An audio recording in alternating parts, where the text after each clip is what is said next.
তোর মা কই? ওই যে মা রান্না করে। তাইলে আপনার মাসুম বাচ্চার মাথায় হাত রেখে কোন এইবার আপনি আপনার ভোটটা আমাকে দলের মার্কায় দেবেন। আজকের মধ্যে এই পড়াটা শেষ করতে হবে। তারপরে ওই পড়া ধরতে হবে। তাড়াতাড়ি আসেন। কি ব্যাপার, বাড়িতে কি কেউ নাই? বাবু, তোর মা কই? ওই যে মা রান্না করে। আসসালামু আলাইকুম আপা, আপনার কাজের মধ্যে একটু ডিস্টার্ব করতে আসলাম।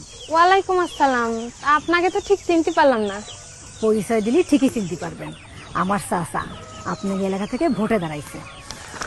এই যে দেখেন আমাদের মার্কা। ও, তা আপনাকে একটু চেয়ার দিয়ে একটু বসেন।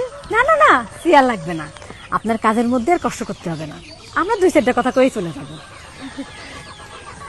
আপা, এতদিন জায়গায় ভোট দিলেন, তাকে দিয়ে তো কোনো উপকারে আসলো না।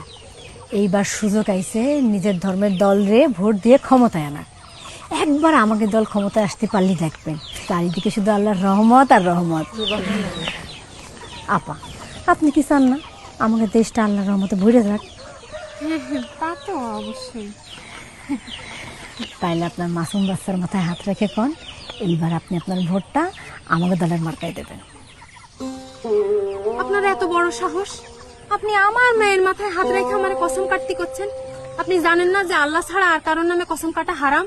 সূরা নাহলে 94 নাম্বার আয়াতে কোরআনে আল্লাহ বলেছেন যে তোমরা তোমাকে কসমরে প্রতারণার হাতিয়ার করে না। আর আপনারা সামান্য ভোটে জেতার জন্য আমার মাসুম বাচ্চাটারে ব্যবহার করতেছেন, আমারে হারাম শিরক এগুলোর দিকে ঠেলে দিচ্ছেন। মানুষ কি আর আগের মতন বোকা আছে? কি পাইছেনটা কি আপনারা? যান বাড়িতে বেরোয় যান। আরে নেন, যান বাড়িতে বেরোয় যান।